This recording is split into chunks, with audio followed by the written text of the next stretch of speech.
Hello friends, welcome back to analysing stock market. तो आज हम बात करने वाले हैं एयू बैंक के बारे में और उसका स्टॉक एनालिसिस करने वाले हैं 29 दिसंबर 2021 के लिए।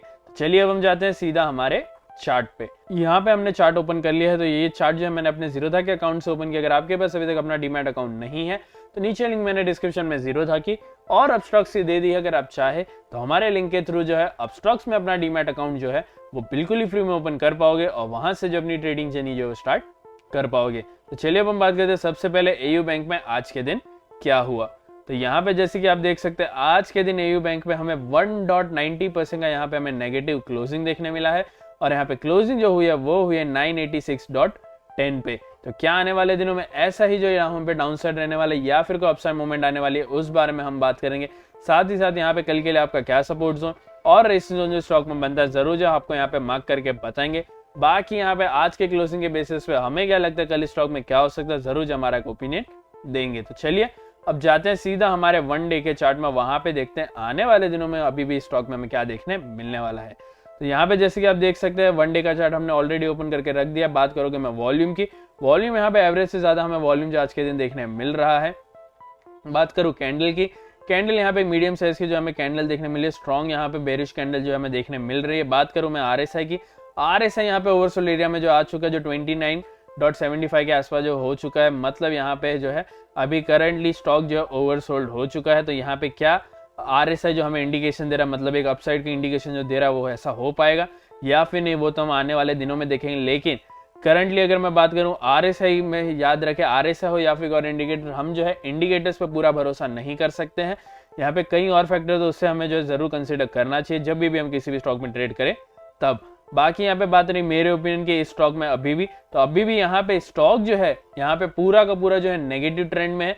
जिस तरह से मैंने आप सभी को जो कहा था स्टॉक जो आपको और नीचे जाते हुए देखने मिल सकता है। स्टॉक करंटली यहाँ पे जो है आपको जो है आराम से यहाँ पे जो है 900 तक जाते हुए देखने मिल सकता है। तो मैं कहूँगा थोड़ा सा जो आप कॉस्टली जरूर काम करें, जरूर यहाँ पे कुछ अपसाइड मूवमेंट आ सकती है लेकिन ट्रेंड जो है वो अभी भी डाउन रहने वाला है क्योंकि 20 MA अभी भी जो है घूम रहा है 50 MA के नीचे और यहाँ पे 200 MA भी जो है अभी ऊपर चले गए हैं। मतलब कैंडल क्लोजिंग जो है अभी भी वहां पे जो है पूरी की पूरी ट्रेंड जो है वो डाउन ट्रेंड है। तो मैं कहूंगा थोड़ा सा जो है इस स्टॉक में आप कॉशियसली काम करें। बाकी यहाँ पे आपका क्या ओपिनियन बनता है आने वाले दिनों में हमें जरूर कमेंट करके बताना। लेकिन अगर आपने हमारे चैनल को भी सब्सक्राइब करके नहीं रखा है तो अभी के अभी जो हमारे चैनल को सब्सक्राइब कर ले, साथ ही साथ जो है बेल आइकन को भी दबा दे क्योंकि हम जो है आप सभी के लिए एवरी डे 4 वीडियोस मतलब 4 स्टॉक्स जो है एनालाइज करके लाते हैं।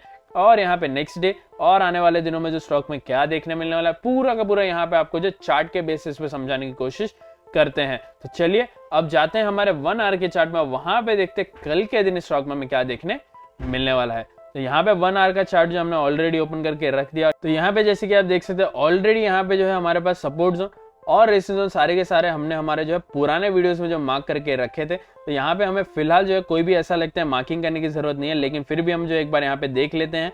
ऑलरेडी हमारे पास जो है मार्किंग्स तो थी लेकिन यहाँ पे मुझे ऐसा लगता है एक यहाँ पे मुझे 2 या 3 जो है नीचे के और सपोर्ट जोन को जो है मार्क जरूर कर लेना चाहिए ताकि नेक्स्ट टाइम अगर यहाँ पे स्टॉक कभी भी उतना नीचे तक आए तो आपके पास जो है वो डेटा रहे और उसकी मदद से जो आप यहाँ पे अच्छी तरह से ट्रेड कर पाए। तो यहाँ पे मैं जरूर जो उसको यहाँ पे मार्क करके आपको दे देता हूँ ताकि यहाँ पे नेक्स्ट टाइम हमारे पास कोई भी इश्यू ना हो। तो जरूर अगर आप चाहे तो जिस तरह से यहाँ पे मैं मार्किंग कर रहा हूँ सेम टू सेम आप जो है अपने यहाँ पे चार्ट में जो मार्किंग कर सकते हैं क्योंकि ये सारी की सारी मार्किंग जो है वो आपको हेल्प करेगी अपना यहाँ पे सपोर्ट जोन और रेसिस्टेंस जोन जो आपको हेल्प करेंगे हमेशा टारगेट और स्टॉप लॉस को जो है मेंटेन करने में। तो मैं कहूंगा जरूर जो आप यहाँ पे मार्किंग जो मैं कर रहा हूँ वो आप कर ले।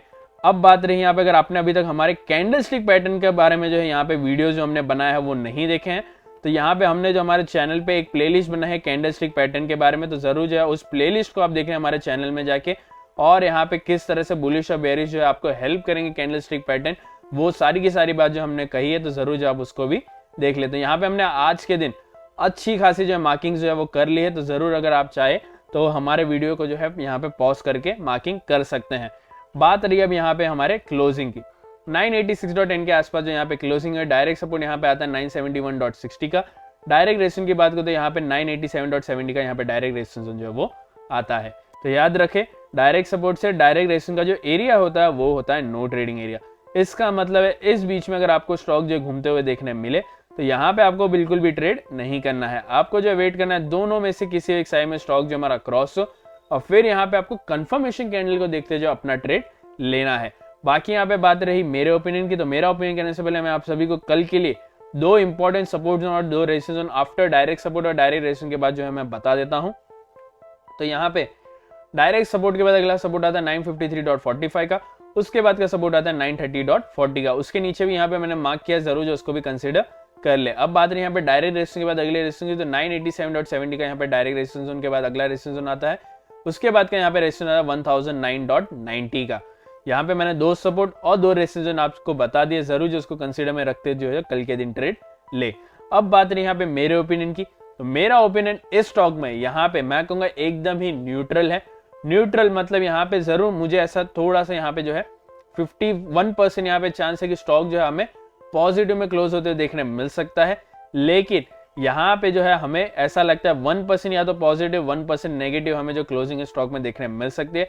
51% चांस है यहाँ पे हमें जो है पॉजिटिव में क्लोज इस स्टॉक में देखने मिले। तो यहाँ पे मुझे ऐसा लगता है 986 से लेके 987.70 के बीच में जो है मुझे लगता है क्लोजिंग हमें देखने में, मतलब 997.75 से लेके 987.70 के बीच में मुझे लगता है इस स्टॉक में क्लोजिंग हमें देखने मिल सकती है। बाकी आपको क्या लगता है स्टॉक में कल के दिन क्या हो सकता है, हमें जरूर कमेंट करके बताना। और अगर आपको हमारा एनालिसिस पसंद आया तो कृपया हमारे इस वीडियो को लाइक करें, शेयर करें और हमारे चैनल को सब्सक्राइब करना ना भूलें। Thank you.